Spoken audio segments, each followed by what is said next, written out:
আসসালামু আলাইকুম। বার্তা বৈঠক সংবাদ বুলেটিনে স্বাগত জানাচ্ছি। আমি কাজী হাসরাত জাহান। প্রথমেই শুনে নেই সংবাদ শিরোনাম। দুই বিশ্ববিদ্যালয়ে দুজনকে হত্যার বিচার দাবিতে রাজধানীতে মশাল মিছিল সমাবেশ। ভারতে অনুপ্রবেশের চেষ্টার অভিযোগে পঞ্চগড়ে দুই বাংলাদেশি গ্রেপ্তার। বৃষ্টি হতে পারে কোথাও কোথাও, গরম নিয়ে নেই সুখবর। রানের পাহাড়ে চাপা পড়ছে বাংলাদেশ চেন্নাই টেস্টে প্রথম ইনিংসে। গণপিটুনিকে নরমালাইজ করা হচ্ছে কেন, প্রশ্ন মেজাবিনের। এতক্ষণ শুনছিলেন সংবাদ শিরোনাম, এবার বিস্তারিত। দুই বিশ্ববিদ্যালয়ে দুজনকে হত্যার বিচার দাবিতে রাজধানীতে মশাল মিছিল সমাবেশ। উচ্ছৃঙ্খল জনতার সহিংসতার মাধ্যমে ঢাকা ও জাহাঙ্গীরনগর বিশ্ববিদ্যালয়ে দুজনকে হত্যার সুষ্ঠু তদন্ত সহ বিচার দাবিতে ছাত্র জনতার প্রতিবাদী মশাল মিছিল ও সমাবেশ করছে। গত বৃহস্পতিবার রাজধানীতে এই মশাল মিছিল ও সমাবেশ হয়। বাংলাদেশ ছাত্র ফেডারেশনের সাধারণ সম্পাদক সৈকত আরিফের সঞ্চালনায় সমাবেশে বক্তব্য দেন লেখক নৃবিজ্ঞানী রেহনুমা আহমেদ, শিল্পী ফারজানা ওয়াহেদ শায়ান, সমগীত সাংস্কৃতিক প্রাঙ্গণের সংগঠক জিহাদ হোসেন, বাংলাদেশ ছাত্র ফেডারেশনের সভাপতি মশিউর রহমান খান রিচার্ড, বাংলাদেশ ছাত্রলীগের সাধারণ সম্পাদক মাহমুদুল হাসান মুক্ত প্রমুখ। সমাবেশে বক্তারা বলেন, সব ভায়োলেন্সের মাধ্যমে ঢাকা ও জাহাঙ্গীরনগর বিশ্ববিদ্যালয়ে দুজন ব্যক্তিকে হত্যা করা হয়েছে। ময়মনসিংহে যৌথ বাহিনীর অভিযানে আটক এক যুবদল নেতা হেফাজতে মারা গেছেন। তারা এসব বিচার বহির্ভূত হত্যার তীব্র নিন্দা ও প্রতিবাদ জানিয়েছেন। ফ্যাসিবাদী শেখ হাসিনার শাসনামলে বিচার বহির্ভূত হত্যাকাণ্ডকে একটি সাধারণ ব্যাপারে পরিণত করা হয়েছিল। ছাত্র জনতার গণ অভ্যুত্থানে শেখ হাসিনার পতন হয়েছে। গণ অভ্যুত্থান বাংলাদেশের মানুষের মধ্যে যে আকাঙ্ক্ষা তৈরি করেছে, তাতে প্রত্যেক নাগরিকের গণতান্ত্রিক অধিকার নিশ্চিত করা প্রাথমিক কর্তব্য বলে তারা মনে করেন। তারা অন্তর্বর্তী সরকারের কাছে অবিলম্বে বিচার বহির্ভূত এসব হত্যাকাণ্ডের সুষ্ঠু তদন্ত ও বিচার দাবি করছেন। একই সঙ্গে মৌলিক মানবাধিকার পরিপন্থী যেসব আইন আছে তা অবিলম্বে বাতিল করার দাবি জানাচ্ছেন। তারা খাগড়াছড়ির দীঘানালায় হামলা লুটপাট বন্ধ, দায়ী ব্যক্তিদের বিচারের আওতায় আনার দাবি জানান। ভারতে অনুপ্রবেশের চেষ্টার অভিযোগে পঞ্চগড়ে দুই বাংলাদেশি গ্রেপ্তার। পঞ্চগড়ের বোদা উপজেলার বড়শশী সীমান্ত দিয়ে ভারতে অনুপ্রবেশের চেষ্টার অভিযোগ দুই বাংলাদেশি তরুণকে আটক করেছে বিজিবি। গত শুক্রবার সন্ধ্যায় বড়শশী ইউনিয়নের মায়াপাড়া সীমান্ত এলাকার 777 নম্বর মেইন পিলারের 11 নম্বর সাব পিলার সংলগ্ন এলাকা থেকে তাদের আটক করা হয়। পরে অনুপ্রবেশের চেষ্টার অভিযোগে কড়া মামলায় গ্রেপ্তার দেখিয়ে তাদের বোদা থানার পুলিশের কাছে হস্তান্তর করা হয়। ওই দুই তরুণ হলেন দেবীগঞ্জ উপজেলার ভাওলাগঞ্জ বলরামপুর এলাকার কৃষ্ণচন্দ্র রায়, বয়স 20, এবং বোদা উপজেলার মারিয়া এলাকার দীপ্ত রায়, বয়স 18। এ ঘটনায় গতকাল দিবাগত রাত 12টার দিকে বিজিবির বড়শশী বিওপির কমান্ডার নায়েব সুবেদার AKM আলী আজাদ বাদী হয়ে বোদা থানায় একটি মামলা করেছেন। ওই মামলায় তাদের গ্রেপ্তার দেখিয়ে আদালতে তোলার প্রক্রিয়া চলছে বলে জানিয়েছে পুলিশ। বিজিবি ও মামলার এজাহার সূত্রে জানা যায়, গতকাল সন্ধ্যা 7:30টার দিকে এই এলাকায় টহল দিচ্ছিল বিজিবি। এ সময় শূন্য রেখার প্রায় 150 গজ বাংলাদেশের ভেতরে দুই বাংলাদেশি তরুণকে হাতে নাতে ধরে ফেলে বিজিবি। ওই ব্যক্তিরা বিজিবির জিজ্ঞাসাবাদে জানান, তারা স্থানীয় এক দালালের সহায়তায় ভারতে কাজ করার উদ্দেশ্যে সীমান্ত অতিক্রমের চেষ্টা করছিলেন।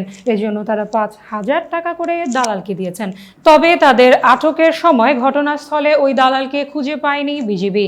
ওই দুই তরুণকে গ্রেপ্তারের বিষয়টি আজ শনিবার সকালে নিশ্চিত করেছেন বোদা থানার ভারপ্রাপ্ত কর্মকর্তা ওসি মোজাম্মেল হক। তিনি বলেন, ভারতে অনুপ্রবেশের চেষ্টার অভিযোগে ওই দুইজনের নামে বিজিবির পক্ষ থেকে একটি মামলা হয়েছে।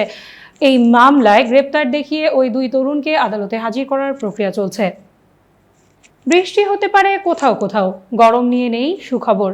টানা কয়েকদিনের ভ্যাপসা গরমের পর শরতের আকাশ আজ শনিবার বেলা 11টার পরে হঠাৎ মেঘাচ্ছন্ন হয়ে যায় এক পশলা বৃষ্টিও। তবে তাতে খুব বেশি স্বস্তির খবর দেয়নি আবহাওয়া অধিদপ্তর।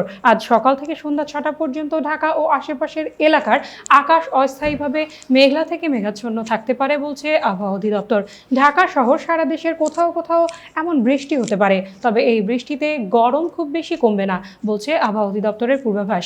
আজ বেলা 11টার দিকে ঢাকার কোথাও কোথাও গুড়ি গুড়ি বৃষ্টি শুরু হয়। এর আগে টানা প্রায় 7 দিন প্রচণ্ড গরমের পর 12ই সেপ্টেম্বর থেকে দেশ জুড়ে বৃষ্টি শুরু হয়। এ সময় সাগরে গভীর নিম্নচাপের প্রভাবেই এই বৃষ্টি হয় দেশ জুড়ে। তবে বেশি বৃষ্টি হয়েছে কক্সবাজার সহ দক্ষিণ পূর্বাঞ্চলের বিভিন্ন জেলায়। এসব এলাকার কোথাও কোথাও বন্যাও দেখা দেয় সাময়িকভাবে।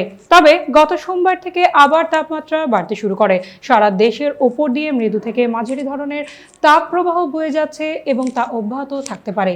আগামীকাল তাপমাত্রা একই রকম থাকতে পারে, পরদিন কমতে পারে তাপমাত্রা। এছাড়া আগামী কয়েকদিনে বৃষ্টির প্রবণতা বাড়তে পারে। আজ দিনের জন্য আবহাওয়া অধিদপ্তরের পূর্বাভাস বলছে খুলনা, বরিশাল ও চট্টগ্রাম বিভাগের কিছু কিছু জায়গায় এবং রংপুর, রাজশাহী, ঢাকা, ময়মনসিংহ ও সিলেট বিভাগের 2-1 জায়গায় অস্থায়ীভাবে দমকা হাওয়া সহ হালকা থেকে মাঝারি ধরনের বৃষ্টি ও বজ্রবৃষ্টি হতে পারে। সেই সঙ্গে দেশের কোথাও কোথাও মাঝারি ধরনের ভারী বর্ষণ হতে পারে। রানের পাহাড়ে চাপা পড়ছে বাংলাদেশ চেন্নাই টেস্টের প্রথম ইনিংসে। চেন্নাই টেস্টের প্রথম ইনিংসে 376 রানে অল আউট হয় ভারত। জবাবে 149 রানে গুটিয়ে যায় বাংলাদেশ। 227 রানের লিড নিয়ে ব্যাট করতে শিবমন গিল ও ঋষভ পান্থের ব্যাটে ভর করে 432 রানের বড় লিড পেয়েছে ভারত। সেঞ্চুরির অপেক্ষা থেকে মধ্যাহ্ন বিরতিতে গেছে ভারত। গিল 64 বলে 33 ও পন্থ 13 বলে 12 রান নিয়ে তৃতীয় দিনের খেলা শুরু করেন। এদিন টাইগার বোলারদের কোনো সুযোগ না দিয়ে রানের চাকা সচল রাখেন এই দুই ব্যাটার। বেশ আগ্রাসিভ ব্যাটিং করতে থাকেন পন্থ। সাবলীল ব্যাটিংয়ে 50 তুলে নেন গিল।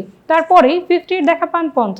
50-র আরও আক্রমণাত্মক ব্যাটিং করতে থাকেন এই দুই ব্যাটার। মাঝে সাকিবের বলে পন্থের ক্যাচ মিস করেন অধিনায়ক নাজমুল হোসেন শান্ত। শেষ পর্যন্ত 51 ওভারে 3 উইকেট হারিয়ে 205 রান সংগ্রহ করে মধ্যাহ্ন বিরতিতে যায় ভারত। গণপিটুনিকে নর্মালাইজ করা হচ্ছে কেন? প্রশ্ন মেহজাবিনের। ঢাকা বিশ্ববিদ্যালয়ের ফজলুল হক মুসলিম হলে চোর সন্দেহে গণপিটুনির শিকার এক যুবক মারা গেছেন। গত বুধবার 18ই সেপ্টেম্বর দিবাগত রাত 12টার দিকে ওই যুবককে ঢাকা মেডিকেল কলেজ হাসপাতালে নিয়ে গেলে চিকিৎসকরা তাকে মৃত ঘোষণা করেন। নিহত যুবকের নাম তোফাজ্জল। তার বাড়ি বরগুনা জেলার পাথরঘাটা উপজেলার কাঁঠালতলী ইউনিয়নে। তিনি একজন এতিম বলে জানা গেছে। এদিকে একই রকম ঘটনা ঘটেছে জাহাঙ্গীরনগর বিশ্ববিদ্যালয়ে। সেখানে একদল শিক্ষার্থীদের হামলায় আহত বিশ্ববিদ্যালয় ছাত্রলীগের। দুটি বিষয় নিয়ে ক্ষুব্ধ নেটিজেনরা।